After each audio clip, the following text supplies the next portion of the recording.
Hey everyone, I have corrections to make because I have been wrong. Plevin, Krusty, Doink the Clown have been right. I am but a worthless grifter. I have been covering the Karen Reed case for now 2.5 years, and I'm wrong.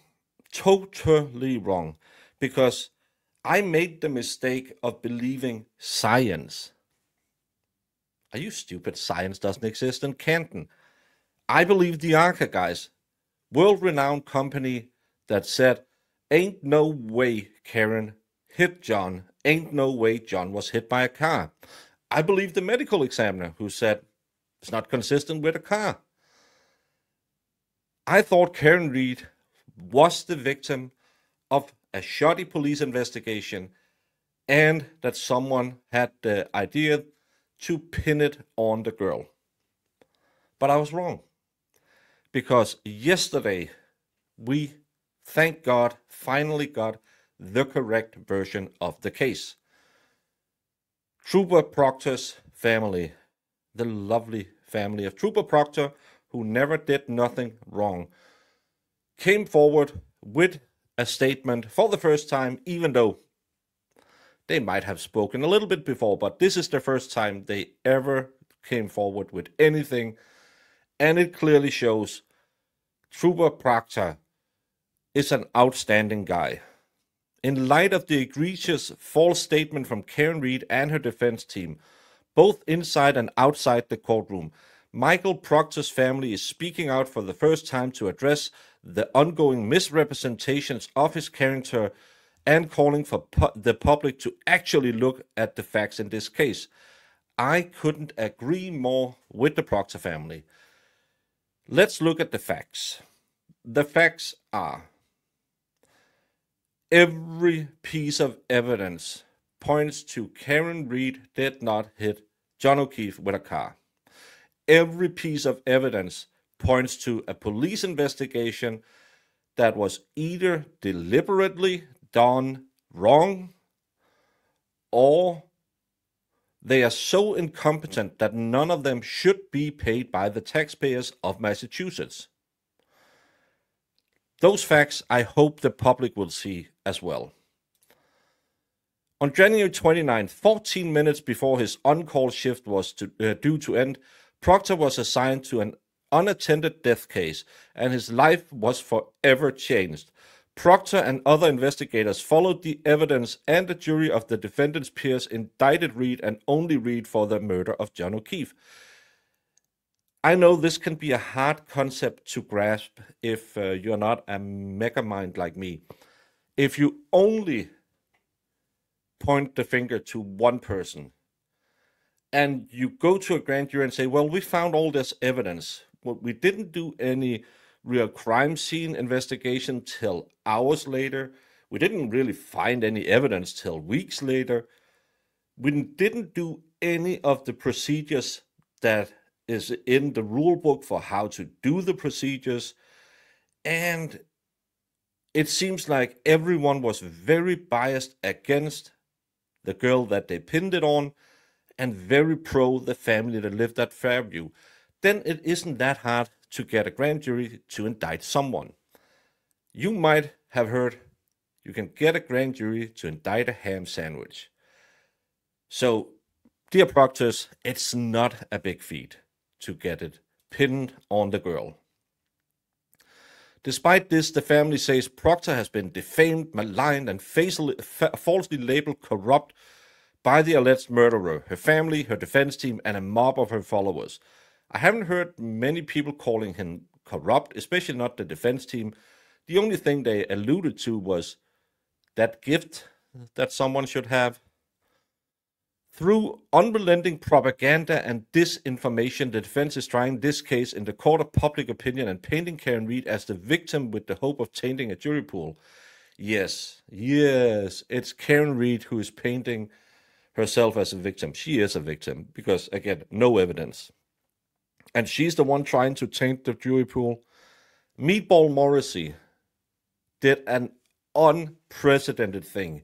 He made the hostage video vouching for every single one of his witnesses.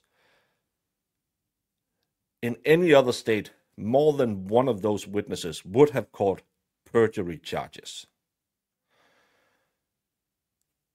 We know that someone was talking about getting certain idiots on social media to influence people's belief in this case.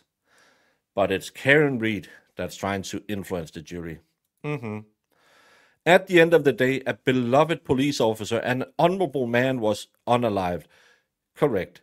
The prosecution believes it's an open and shut case. Well, they couldn't prove it. And the defense knows this too. No, because they got a hung jury.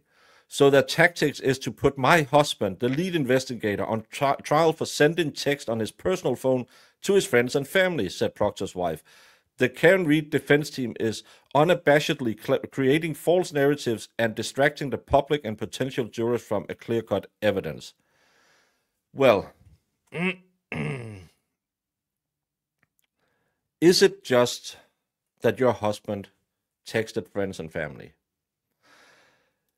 Or does it show that your husband might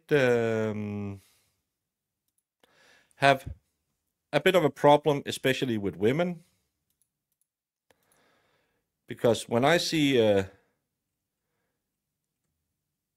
stuff like this is what he texts school friends, not police investigators, school friends, 16 hours after she started. He's asked, she hot at least? From all accounts, he didn't do anything wrong. She's a whack job C-word.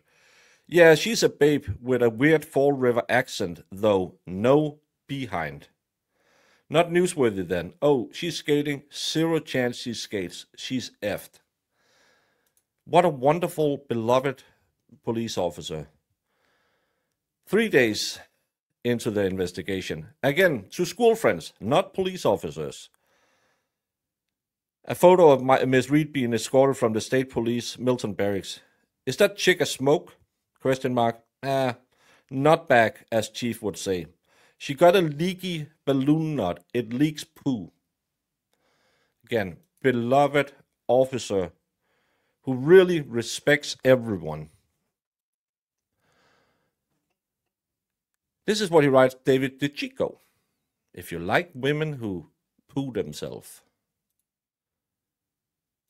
This is Elizabeth, who is vouching for her brother in this one. We're gonna lock this whack job up. But he also had a few problems with her defense team. This is what he writes to police officers. All of these police officers that, oh, they didn't say anything because these honorable police officers are, of course, just doing justice. First of all, there's a picture from David DiCicco with an image of Dave Yannetti. Funny, I'm going through his I can't say that word, Slow and Friends client's phone. No nudes so far. I hate that man. I truly hate him. Yeah, that's a cool police officer talking here. This is what he writes at another time to David DiCicco. Without a doubt, he got diarrhea of the mouth. And then they're talking about the ME that determined that the death couldn't be classified as a murder. Rookie move, not meeting with the ME and getting that homicide determination. Yuri and I had 2 conference calls with her, had numerous photos, etc. We laid out the entire case for her. Should have had me or Jeff do it. So David DiCicco, why should you do it? Because you can pressure people? If you 2 did it, she would have made it accidental or natural cause. Of course, it's undetermined. She was a whack job.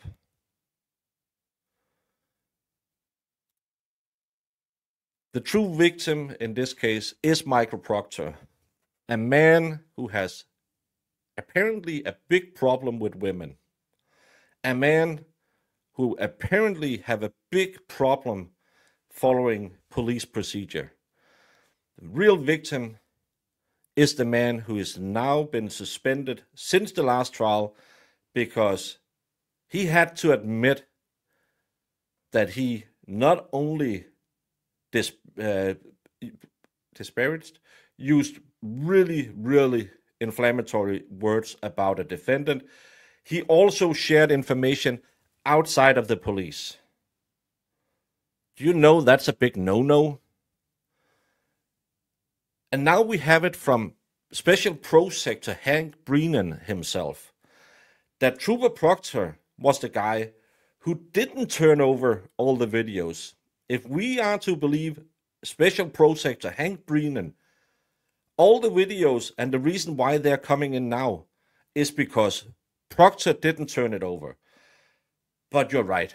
The real victim in this case is Trooper Proctor, a man who should never have had a badge to begin with. I have a hard time saying he's a bad cop because he's a cop in Massachusetts. I haven't seen many good ones there. But he's absolutely vile in the way he talks about Karen Read, talks about her disabilities, spreads this to his friends. Even if it's a joke he's looking for nudes, he should know better. And all these cops that saw that and didn't do anything, all of you shouldn't have been docked 3 days' pay. You should have turned in your badge. But in Canton, in Massachusetts, it doesn't matter that the cops are assholes. It's actually a requirement.